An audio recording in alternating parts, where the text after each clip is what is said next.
Good evening. Good evening. Merry Christmas. Yay. Right, I'm full of cold, so I do apologise in advance for this incomprehensible nonsense that is about to follow. And it's somewhat of a pity because what we've just seen is, well, a terrifically significant episode of Doctor Who, but for more reasons than I perhaps imagined before we started watching it. Could you remember this episode? I couldn't remember it, and to be honest, I couldn't follow it. You couldn't follow it? I What don't couldn't you know. follow about it? That's a weird question. You couldn't follow it. How can you express that? Did you not enjoy it then? No, I've not done any emojis either. Well, can you crack on then, please? Oh God. Right. I loved it. And I'm heavily invested here because I've come to the conclusion that Matt Smith is one of my top 3 favourite Doctors of all time ever. Sorry? Me too. Yeah, I just think he's absolutely wonderful. But I'm going to talk more about Matt Smith in our traditional Ode to the Doctor that I'll be doing after this. This is a peculiar story because, well, it's peculiar in all sorts of ways. It's a Christmas special and it's the end of it's a regeneration story and there's lots of things that, and it's also got that sort of Moffat playing with form and stuff like that.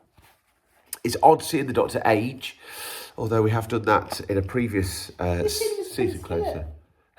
yeah, it's odd seeing Prince Philip age. Excuse me. But the contrast I'd like to make is between this and Eccleston's regeneration. And the reason for that is that they're comparable in so much as that we had a showrunner who was going over 2 Doctors. Yeah? RTD, yeah. Now, the circumstances were obviously completely different. And to my mind, there was a very clear story that ran over that regeneration. In fact, as much by chance as by design,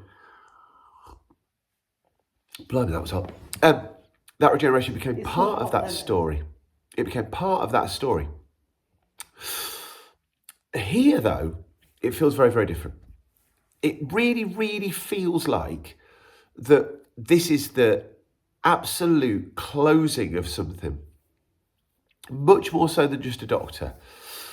It really does, and notwithstanding, I completely take Liv's point not being able to follow it, but I think this wraps up an awful lot of stuff, both thematically and also plot stuff. We get the crack again, and we finally get an explanation of where the crack came from, which was never discussed before.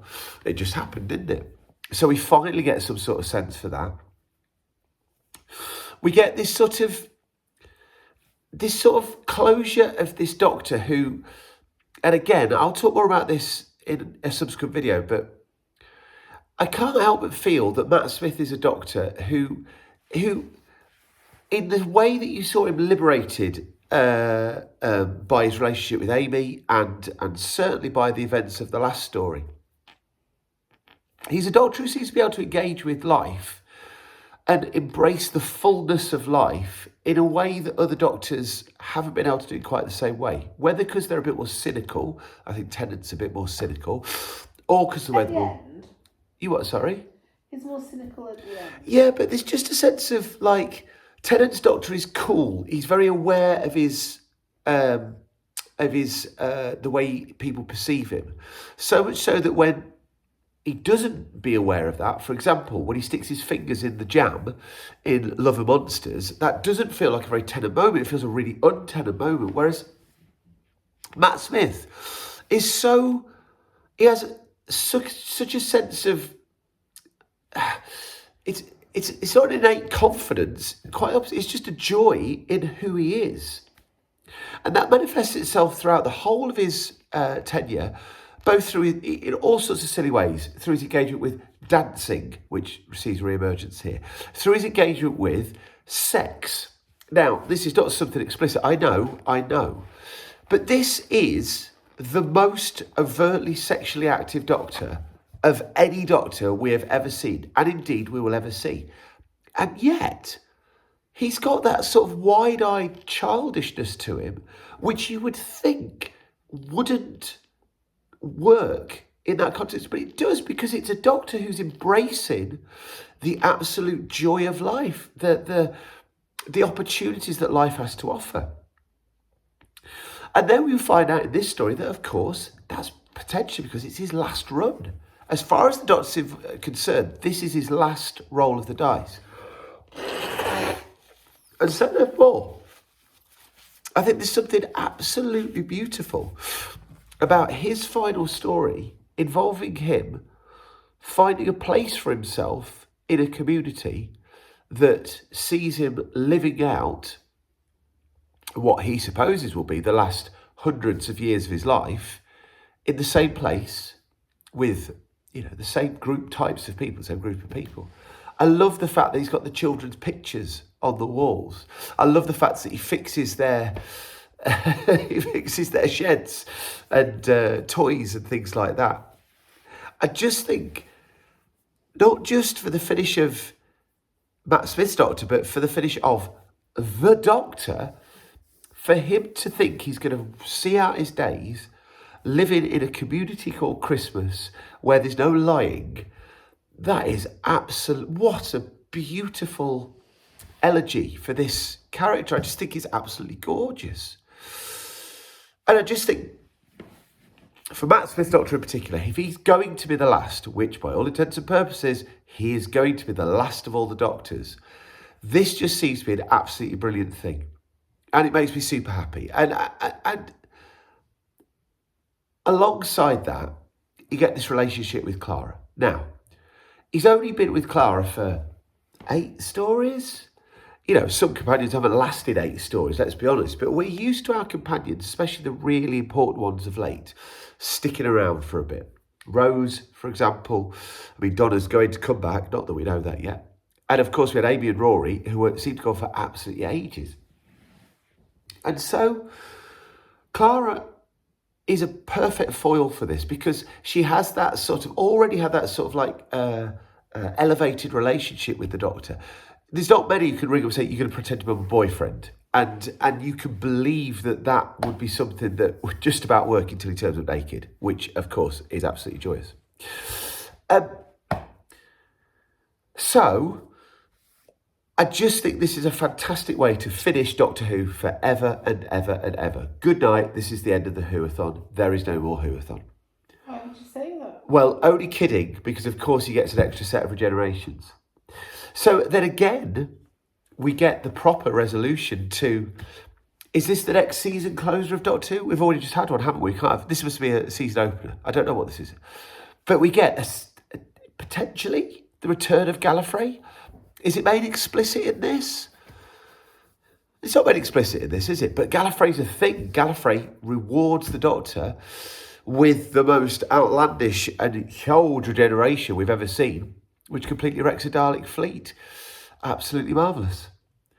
So, I am burbling to a certain extent because, honestly, I spent the good last 20 minutes of that episode just in absolute floods of tears. Yeah, but did you notice somebody else in tears as well? Little Humphrey. Yeah, Humphrey was actually in floods as well. He's so sensitive.